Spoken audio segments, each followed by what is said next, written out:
Es la hemofilia de la reina Victoria.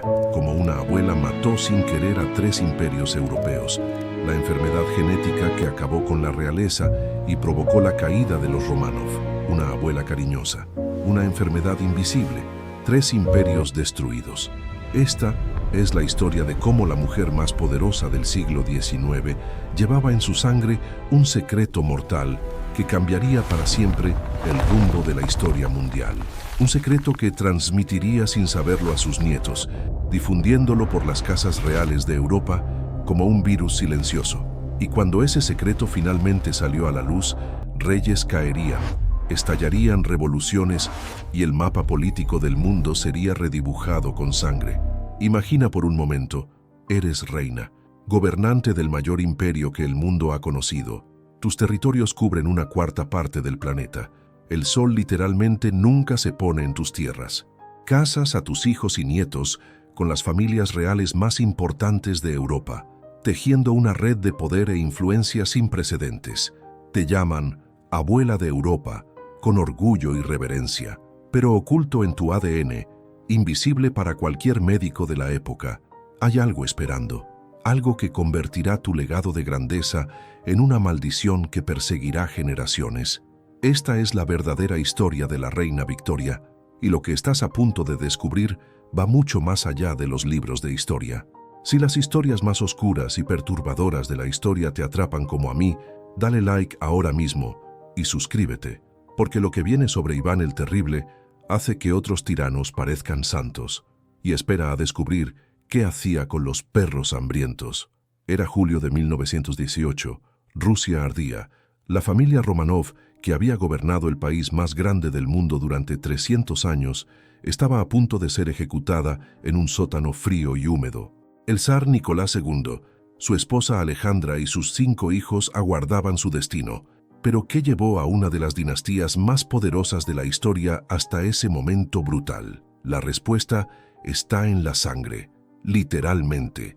Y esa respuesta nos lleva de vuelta a una mansión victoriana en Londres décadas antes, donde una reina anciana abrazaba por primera vez a su nieto, sin imaginar que aquel abrazo llevaba consigo la sentencia de muerte de un imperio. Hoy vas a descubrir cómo una sola mutación genética viajó por las cortes europeas como un fantasma, cómo príncipes sangraban hasta la muerte por cortes leves mientras los médicos miraban impotentes, cómo reinas desesperadas recurrían a curanderos místicos y charlatanes, abriendo la puerta a manipulaciones políticas catastróficas, y cómo todo ello creó las condiciones perfectas para la caída de 3 de las mayores monarquías de la historia. Esta no es solo una historia de enfermedad, es sobre cómo el destino de naciones puede estar escrito en algo tan pequeño como un cromosoma defectuoso. Es sobre secretos familiares que se convierten en secretos de Estado. Y es sobre cómo la reina Victoria, sin querer y sin saberlo, se convirtió en la mujer que mató reyes. Prepárate porque la verdad es más extraña y más terrible que cualquier ficción. Imagina una enfermedad tan cruel que un simple arañazo podía convertirse en una sentencia de muerte. Un corte superficial que para ti o para mí sería solo una molestia pasajera, se transformaba en una hemorragia imparable. Ese era el terror de la hemofilia en el siglo XIX. Una afección que convertía la sangre en enemiga mortal del propio cuerpo. Sin los factores de coagulación necesarios, la sangre simplemente no dejaba de fluir. Y lo peor, no había cura, no había tratamiento, solo la espera angustiosa del próximo golpe que podía ser el último. La hemofilia era conocida como la enfermedad real por un motivo siniestro. No elegía campesinos ni comerciantes, elegía príncipes, elegía futuros reyes, y nadie entendía por qué. Los médicos de la época se quedaban perplejos ante niños nobles que sangraban días enteros tras procedimientos simples. Las hemorragias internas provocaban dolores atroces, deformaban articulaciones y convertían a jóvenes sanos en inválidos antes de los 20 años. La mortalidad era brutal. Más del 60% de los niños con hemofilia grave no llegaba a la adolescencia, y los que llegaban vivían en miedo constante, prisioneros de su propio cuerpo. Fue en ese contexto terrible cuando aparecieron los primeros síntomas en la familia de Victoria. Su octavo hijo, Leopoldo, nació en 1853. Desde bebé algo iba mal. Aparecían moratones sin motivo, caídas leves provocaban sangrados que duraban días. Los médicos reales se alarmaron, pero Victoria se negó inicialmente a aceptar el diagnóstico. ¿Cómo podía haber hemofilia en su linaje? Su familia era pura, noble, impecable, pero la realidad era innegable. Leopoldo era hemofílico, y si él tenía la enfermedad, solo significaba una cosa imposible de ignorar. Victoria era portadora, llevaba el gen mortal en su sangre sin manifestar jamás un solo síntoma. Como mujer, tenía 2 cromosomas X, y solo uno llevaba la mutación fatal. Eso la protegía, pero la convertía en algo mucho más peligroso, una transmisora silenciosa. Cada hijo varón que tuviera tenía un 50% de probabilidades de heredar la enfermedad. Cada hija tenía un 50% de probabilidades de ser portadora como ella. Y Victoria tuvo 9 hijos, 9 ruletas rusas genéticas. Pero aquí está el detalle que cambiaría la historia mundial. Victoria no solo tuvo hijos, los casó estratégicamente con todas las casas reales de Europa. Sus hijas portadoras fueron enviadas como regalos diplomáticos a Rusia, España y Alemania. Y con cada matrimonio concertado, con cada alianza política celebrada con champán y pompa, Victoria estaba, sin saberlo, difundiendo una bomba de relojería genética que explotaría en palacios de todo el continente. La maldición acababa de empezar su viaje mortal. ¿Ya estás sintiendo el escalofrío? Esto es solo el principio. Dale like si también crees que los traumas infantiles pueden crear monstruos. Y suscríbete con todas las notificaciones porque cada semana destapo las mentes más retorcidas de la historia. Comparte con ese amigo que ama el true crime. Lo que viene ahora es puro horror. Victoria y Alberto no tenían ni idea de lo que estaban a punto de desatar. Cuando empezaron a planear los matrimonios de sus 9 hijos, tenían un objetivo claro: unir las casas reales de Europa mediante lazos de sangre, crear una red de poder que garantizara paz y estabilidad en el continente. Era la estrategia perfecta, o eso creían. Cada matrimonio concertado se negociaba como un tratado diplomático, cada unión se celebraba como una victoria política.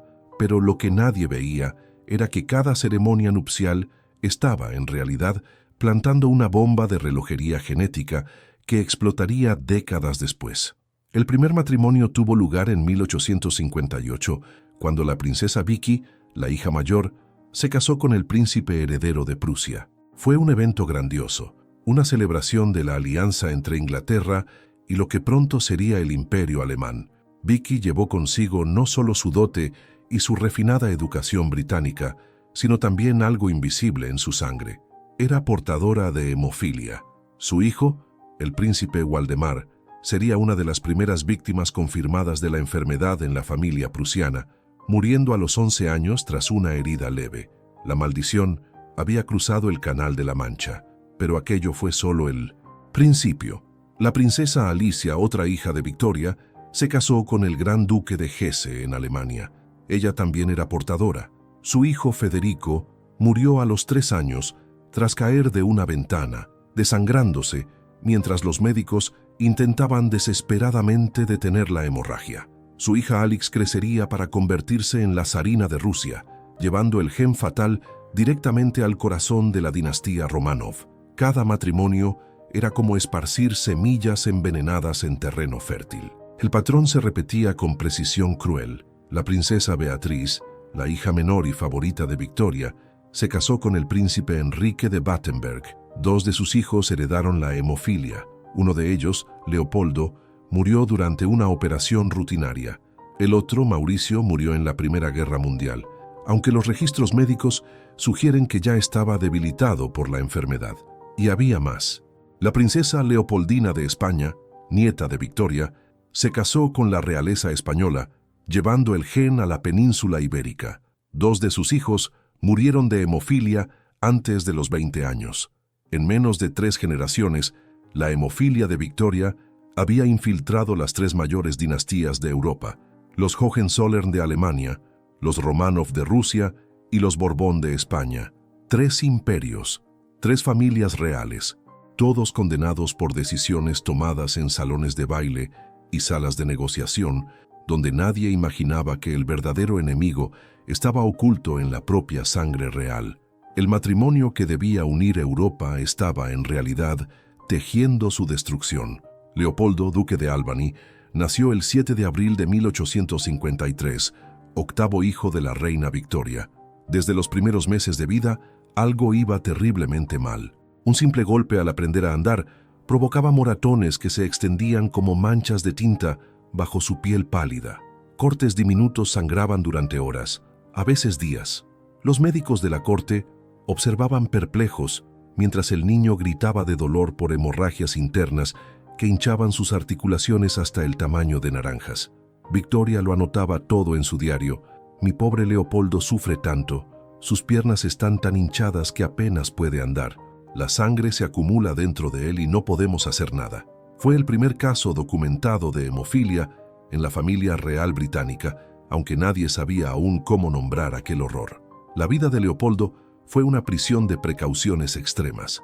No podía correr, no podía jugar como otros niños, no podía vivir. Cada movimiento se calculaba, cada actividad se medía contra el riesgo de sangrado mortal. A los 12 años sufrió una hemorragia cerebral que casi lo mata. A los 23, otra. Sus rodillas y codos eran campos de batalla permanentes, donde la sangre se acumulaba, destruía cartílagos y convertía los huesos en fragmentos punzantes que perforaban los tejidos desde dentro. Desarrolló dependencia del láudano, opio disuelto en alcohol, la única forma de soportar el dolor constante. Los médicos aplicaban compresas de hielo, vendajes apretados, sanguijuelas, cualquier cosa que pudiera detener el sangrado invisible que ocurría dentro de él. Nada funcionaba mucho tiempo, pero aquí está el detalle que lo cambió todo, el secreto microscópico que nadie veía. La hemofilia está causada por una mutación en el cromosoma X, y aquí está el giro cruel de la naturaleza. Los hombres tienen un solo cromosoma X. Si ese único X lleva la mutación, desarrollan la enfermedad. Las mujeres tienen 2 cromosomas X. Si uno es defectuoso, el otro compensa. Se convierten en portadoras silenciosas, perfectamente sanas, pero transmisoras de la maldición. Victoria era exactamente eso, portadora asintomática de una mutación genética que transmitiría a la mitad de sus hijos sin sufrir jamás un síntoma. Leopoldo murió a los 30 años, en 1884, tras resbalar en un suelo mojado y golpearse la cabeza. La hemorragia cerebral lo mató en pocas horas, pero antes de morir tuvo una hija, Alicia, y Alicia, como su abuela Victoria, era portadora. La maldición continuaría. Ahora, la pregunta que atormentaba a los genetistas, ¿de dónde vino la mutación? Original. Victoria no la heredó de sus padres. La respuesta era aún más inquietante. Una mutación espontánea, un error aleatorio en la formación de un solo óvulo, un accidente microscópico que redefinió la historia de Europa. De todas las nietas de la reina Victoria, ninguna cargó un fardo tan pesado como Alejandra de Hesse, nacida princesa alemana, criada en la corte británica tras la muerte prematura de su madre, creció bajo la mirada atenta de su abuela. Y Victoria tenía planes grandiosos para ella, el matrimonio más importante, el imperio más poderoso, la Rusia de los Romanov. Cuando Alejandra conoció al futuro zar Nicolás II, fue amor a primera vista. Pero había un problema que todos conocían y nadie se atrevía a mencionar en voz alta. Alejandra era portadora. Su madre había muerto de difteria, pero antes ya había dado a luz un hijo hemofílico. El hermano de Alejandra, Federico, se había desangrado a los 3 años. Las probabilidades eran claras. 50% de que cada hijo varón heredara la maldición. 50% de probabilidades de condenar al heredero del mayor imperio del mundo. Victoria lo sabía, Nicolás lo sabía, Alejandra seguramente lo sabía, pero el matrimonio se celebró igualmente en 1894, envuelto en pompa y lujo imperial. Primero nacieron 4 hijas, Olga, Tatiana, María, Anastasia, todas sanas. La presión por un heredero varón crecía cada año. El imperio necesitaba un zarevich. La dinastía Romanov exigía continuidad. Y entonces, en 1904, tras 10 años de matrimonio, el milagro ocurrió al fin, alexébitamente. Alexei Nikolayevich Romanov llegó al mundo entre el júbilo de millones. Los cañones dispararon salvas de celebración. Las campanas repicaron por todo San Petersburgo. El imperio tenía su príncipe, su futuro zar, su esperanza de continuidad, pero la celebración duró solo 6 semanas. Fue cuando empezó el sangrado.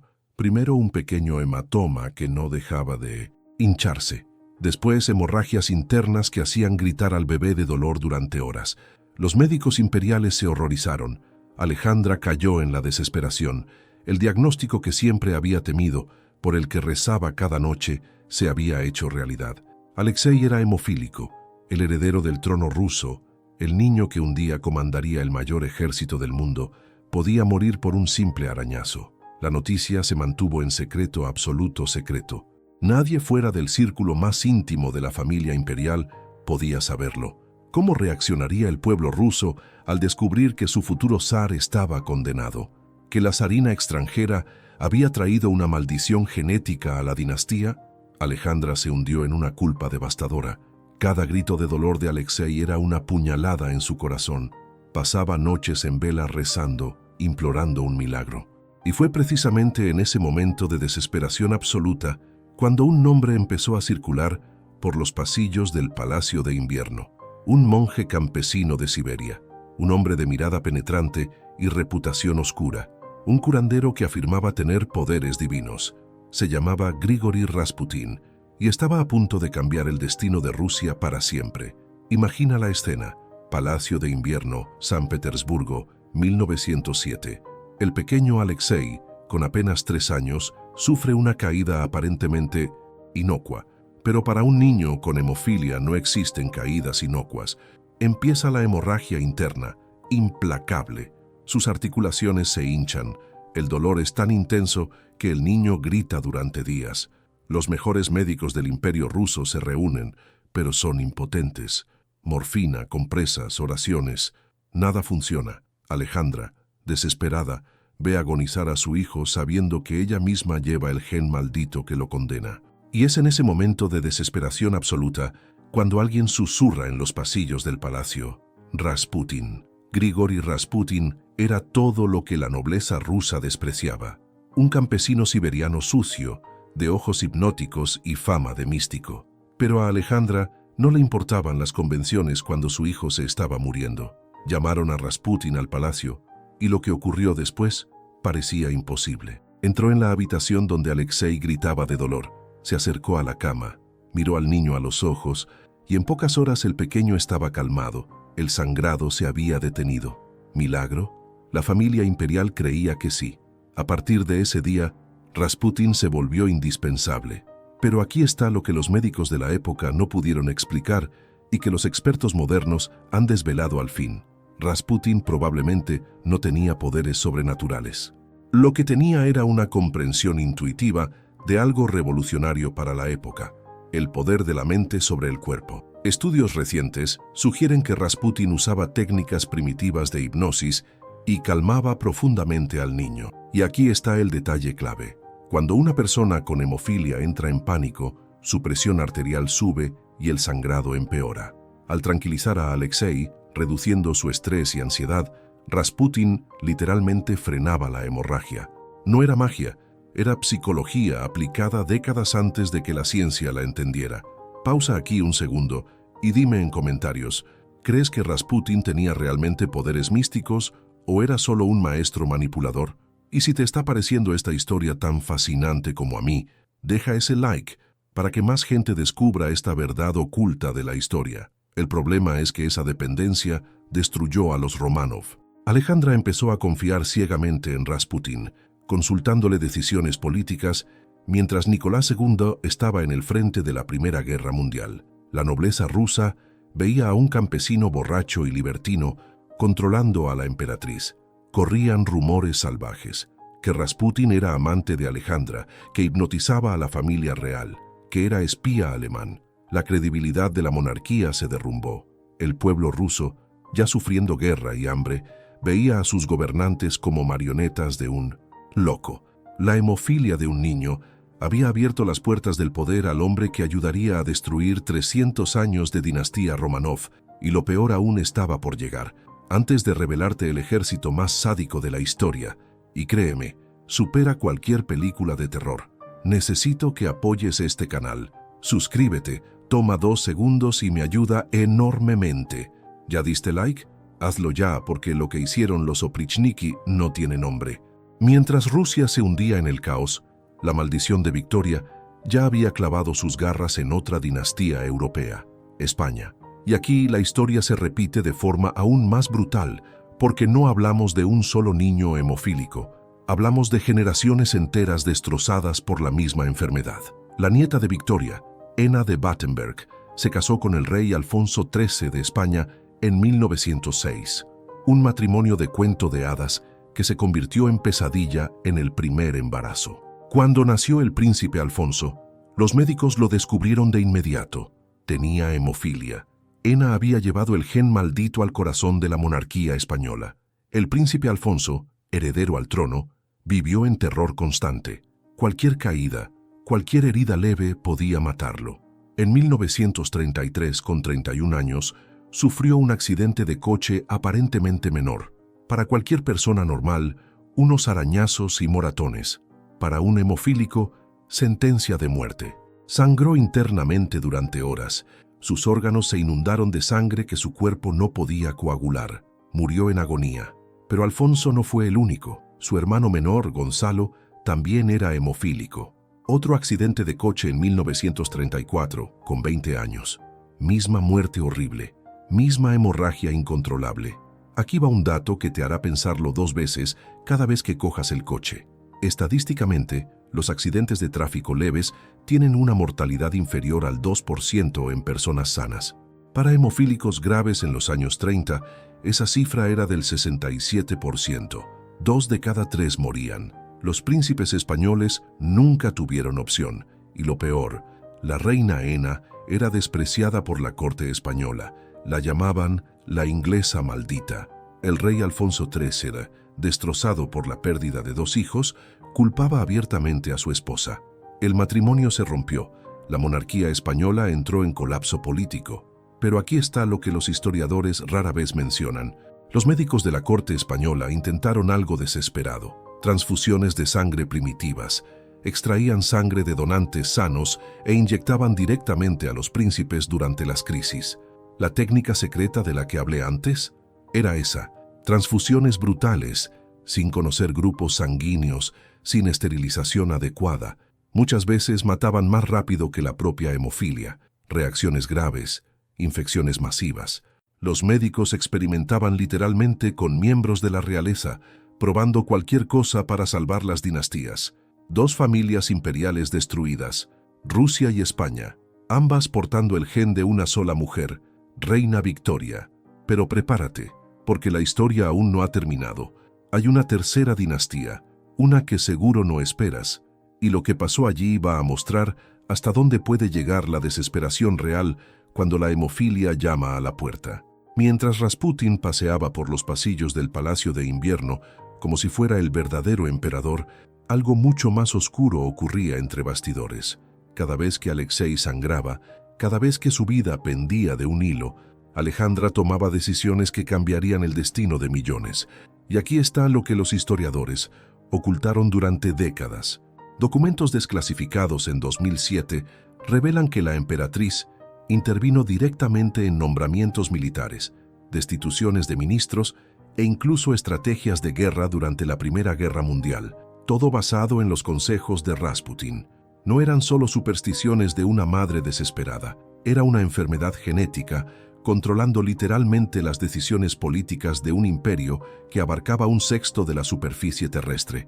Piénsalo un momento. Cuando Rusia entró en la Primera Guerra Mundial en 1914, Nicolás II asumió personalmente el mando de las Fuerzas Armadas, dejando a Alejandra al cargo del gobierno interno.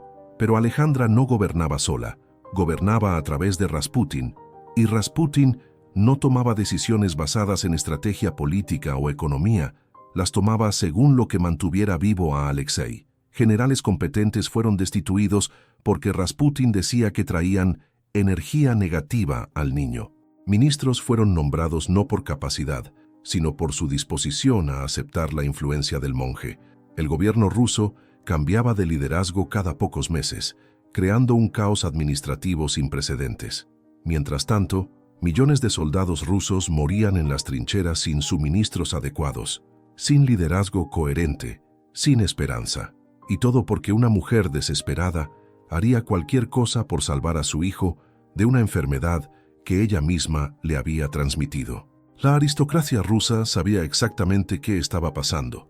Cartas entre nobles de la época, conservadas en archivos imperiales, muestran que llamaban a Alejandra la alemana loca y a Rasputin el verdadero zar. Las conspiraciones para asesinar a Rasputin empezaron ya en 1914, pero matar al monje no resolvería el problema real, porque el problema real estaba en la sangre de Alexei, codificado en su ADN desde el momento de la concepción. Cuando Rasputin fue finalmente asesinado en diciembre de 1916, envenenado, tiroteado y ahogado por un grupo de nobles desesperados, ya era demasiado tarde.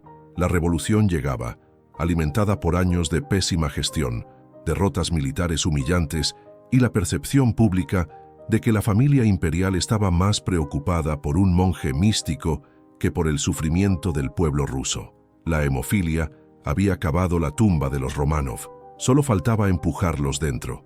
Si este número te dejó sin palabras como a mí cuando lo investigué, imagina que esto fue una sola ciudad.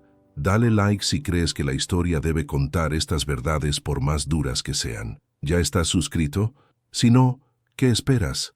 Únete a los valientes que no temen a la verdad histórica. Comenta, ¿conocías esta masacre? En la madrugada del 16 al 17 de julio de 1918, la familia Románov fue despertada a las 2 de la mañana. Los guardias bolcheviques dijeron que debían trasladarlos a un lugar más seguro por los avances del ejército blanco. Nicolás, Alejandra, sus 5 hijas y el pequeño Alexei, entonces de 13 años, bajaron las escaleras de la casa Ipatiev en Ekaterimburgo. El niño no podía andar solo. Su padre tuvo que llevarlo en brazos hasta el sótano. La hemofilia había destrozado sus articulaciones hasta dejarlo prácticamente inválido. Incluso si la revolución nunca hubiera ocurrido, los médicos calculaban que Alexei no pasaría de los 20 años. En el sótano, las 11 personas de la familia y sus sirvientes más fieles fueron alineadas contra la pared. Yakov Yurovsky, jefe del pelotón de ejecución, leyó una breve sentencia. No hubo juicio, no hubo apelación. Cuando empezaron los disparos, se desató el caos. Las grandes duquesas habían cosido joyas y diamantes en sus corsés, creando sin querer una especie de chaleco antibalas. Las balas rebotaban. Los ejecutores entraron en pánico y empezaron a usar bayonetas. La masacre duró 20 minutos interminables. Alexei, protegido al principio por el cuerpo de su padre, fue uno de los últimos en morir. 304 años de dinastía Románov terminaron en un charco de sangre en un sótano sucio de Siberia. Pero aquí está lo que los libros de historia rara vez conectan. La hemofilia no solo destruyó a los Románov, estaba desestabilizando simultáneamente otras casas reales, europeas. Mientras Alexei sufría en Rusia, el príncipe Waldemar de Prusia, bisnieto de Victoria, murió de hemofilia a los 56 años en 1945. El infante Gonzalo de España falleció en un accidente de coche en 1934, pero fue la hemofilia la que lo mató. El impacto provocó hemorragias internas incontrolables. Lord Leopold Mountbatten, otro descendiente, vivió con la enfermedad hasta 1922. La aristocracia europea estaba literalmente desangrándose. Documentos desclasificados del Kremlin en 1991 revelaron algo extraordinario. En los últimos meses antes de la ejecución, Alejandra escribió cartas desesperadas a contactos en Alemania e Inglaterra pidiendo un médico especialista o cualquier tratamiento experimental para Alexei. Sabía que incluso si escapaban, su hijo estaba condenado. La revolución solo aceleró lo inevitable. La hemofilia había sentenciado al heredero Románov mucho antes que los bolcheviques. Y aquí está la ironía más cruel de la historia. Si Alexei hubiera nacido sano, quizá Nicolás no se habría aislado tanto ni habría dependido de figuras como Rasputin. Quizá las decisiones políticas desastrosas nunca se habrían tomado. Quizá la monarquía rusa habría sobrevivido a la Primera Guerra Mundial. Una sola mutación genética, transmitida a través de generaciones de matrimonios reales, no solo mató individuos, reconfiguró el mapa político de todo un continente. Y así, en la madrugada del 17 de julio de 1918, una sola mutación genética completó su obra de destrucción. Lo que empezó en las células de una reina británica terminó en el sótano de una casa en Ekaterimburgo. Pero la historia de la hemofilia real estaba lejos de terminar. Mientras caían los Románov, la enfermedad seguía circulando silenciosamente por otras casas reales europeas, una bomba de relojería genética esperando explotar de nuevo. En España, los descendientes de Victoria vivían la misma pesadilla. 2 hijos del rey Alfonso XIII heredaron la hemofilia y la reina Ena vivió el mismo tormento que Alejandra en Rusia. La enfermedad no solo destruía vidas, envenenaba matrimonios, desestabilizaba gobiernos y alimentaba rumores que corroían la legitimidad de las monarquías. En 1931, España se convirtió en república. ¿Coincidencia? Tal vez no. La hemofilia había demostrado ser incompatible con el poder absoluto en un mundo moderno que exigía líderes fuertes y sanos. Pero aquí está la ironía más cruel de todas. Si la hemofilia de Victoria hubiera aparecido solo unas décadas más tarde, nada de esto habría ocurrido. En los años 60, los tratamientos con factores de coagulación convirtieron la hemofilia de sentencia de muerte en afección manejable. Alexei podría haber tenido una vida relativamente normal. Rasputin nunca habría ganado influencia. La revolución rusa podría haber tomado otro rumbo, o quizá ni siquiera habría ocurrido. 3 imperios podrían seguir existiendo hoy. Una sola mutación genética, una probabilidad entre 1000 millones, y cambió el mapa político de un continente entero. Mientras los historiadores debaten ideologías, movimientos sociales y líderes carismáticos, la verdadera fuerza motriz detrás de algunos de los mayores eventos del siglo XX estaba oculta en la sangre, invisible, microscópica, implacable. La hemofilia no solo mató príncipes, asesinó imperios. Hoy, la hemofilia de Victoria se ha extinguido por fin de las familias reales europeas. El último descendiente masculino conocido con la enfermedad murió en 1945. Las portadoras femeninas, conscientes del riesgo, tomaron decisiones reproductivas que eliminaron gradualmente el gen de las líneas reales. La maldición que empezó con Victoria terminó con sus bisnietos y tataranietos, pero su legado sigue grabado en la historia. Cada vez que miramos el mapa de la Europa moderna, estamos viendo en parte la obra de un solo gen defectuoso. La hemofilia no solo escribió historia, redibujó fronteras, derrocó dinastías y demostró que, a veces, las mayores fuerzas históricas no vienen de ejércitos o ideologías, sino de algo infinitamente más pequeño y poderoso, nuestro propio ADN. Pero había algo que los historiadores descubrieron décadas después, algo que cambiaría por completo nuestra comprensión de esta tragedia. En los archivos secretos de la Casa Real Británica, documentos revelaron una verdad inquietante. La realeza europea sabía de los riesgos.